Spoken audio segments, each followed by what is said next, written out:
What is going on, you guys? Welcome back to the channel. We've got our Miata. The first mod that we're going to be doing to this Miata is going to be changing the shifter. And I've got two different types of shifters. I'm going to be showing you guys both of them. They both serve different purposes. And I think your shifter should be your number one first upgrade slash modification, or whatever. I don't care if you want to downgrade, but your first modification to this Miata, because apart from the steering wheel and obviously the gas pedal and the brake pedal and the clutch and all the pedals, apart from that, the next thing that you're always going to be in contact with is your shifter. So you want it to be feeling good. You want it to be feeling smooth. As long as the shifter itself is in good condition, I feel like the shift knob is something that you can easily upgrade with such little to no work almost. You can make it look a lot better or feel a lot better depending on whatever goal that you're going for. Two shift knobs, we've got that, and then we've got a universal adapter. I think there's certain issues that I have to deal with which might be solved by these trenches. So the problem is that the leather boot stays too low and you can see the stick right after you put in your shifter, so it's not completely flush together. I think that if I take the center console off, if I go from inwards to outwards, I might be able to take that leather apart and just tuck it underneath this trench, and if I could do that, then we're solid. And then you want to see which one fits the best. I'm going to be using the third one. Yeah, this is perfect. Alright, so the next thing is you got to remove this little cap over here, which is located right underneath your stick on both sides, even one on this side. There's a Phillips screw underneath. Just unscrew both of those bolts, and then you're going to unscrew two bolts here.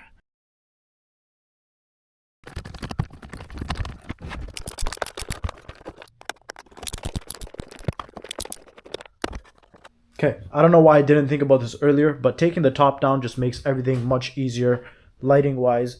And now there's one more screw actually which we need to take off, and that's going to be underneath this plastic area.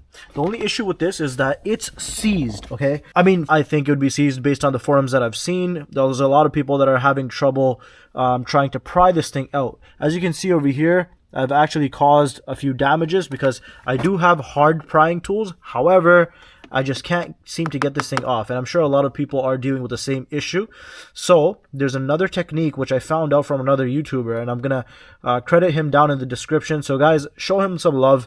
I'm gonna show you guys how to remove this thing without damaging any of your plastic pieces. Okay, so you want to come around to the other side first of all, and now you still need both of these facing upwards. Try to put them in so you have control. And then this guy, he's going to go in between the cup holder and the switch shift area. And then you're going to try to find that plastic area, which is right there, and pry it out. So, boom. Once you pry this out, there's that bolt that you need to remove. You're going to have to remove this switch as well. I'm going to take a flathead. I'm going to press this part right over here where my thumb is so that the switch comes off. Once the switch comes off, this whole box comes off. Take this bolt off, and then take the center console.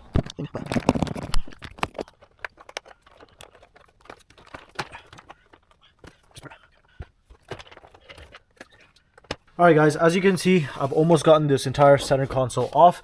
The only problem is that there's this blue wire running down here, which I don't know what it connects to. I haven't really seen anybody else with this same problem, but I'm going to leave it as it is because our issue is only with the shift boot here. So now in order to fix that problem, all we need is a little bit of space to get underneath. Actually,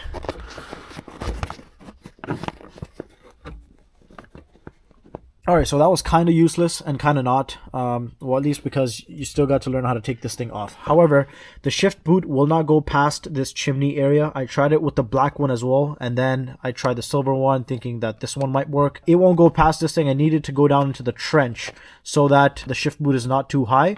For those of you looking at this thinking this might work, it won't. So please don't assemble everything back up again, start shifting, because the shift boot is way too high for its height. It should be much lower so you can shift properly first to fifth or whatever. If it's too high, then it won't stretch all the way. Anyways, I'm going to put everything back up together. I'm going to put all the screws and everything back together. And I'll still show you guys the difference between the two shift knobs and how they look and what I think the differences are in their performance. Okay, so now we're going to try on both of our shift knobs. And yeah, I could have done this before, but that's okay. We learned something new. First shift knob is going to be this long one. By the way, I put this adapter in because both of my shift knobs are kind of loose on the original stick.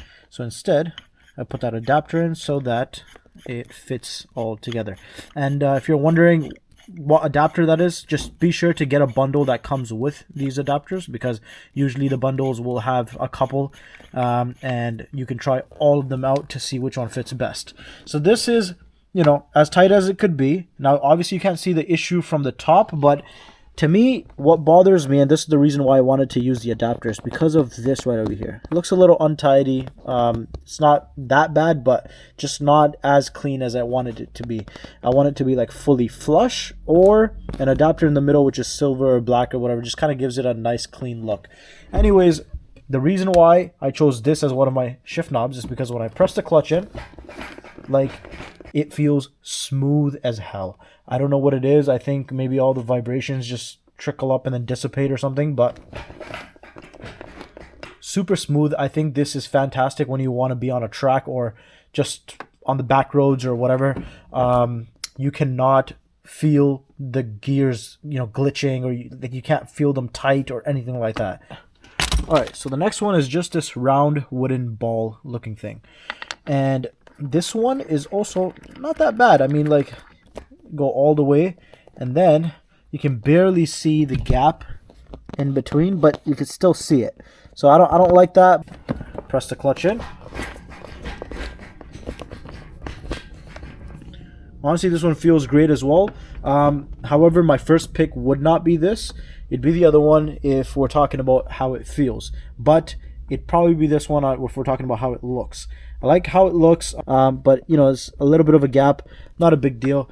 The only problem with the shifting, in my opinion, is the fact that it's a little too raw for me. A lot of people would love that. You get a bit of resistance from shifting gears, that little bit more pressure that you have to put in, and that's cool. Sometimes people enjoy that when they're just cruising around back roads, or maybe they might enjoy that on the track. I know that if I'm taking this thing on a track, I want a smooth, fast, and easy. So I'll probably be using that one. This one, I'm still going to try putting in the silver adapter inside without trying to put this thing over the trench, because it's so low that I don't think you'll be able to see the stick. So it actually does kind of work. I kind of wish that this ring was up and over the trench, but that's cool. I'm going to press the clutch in, and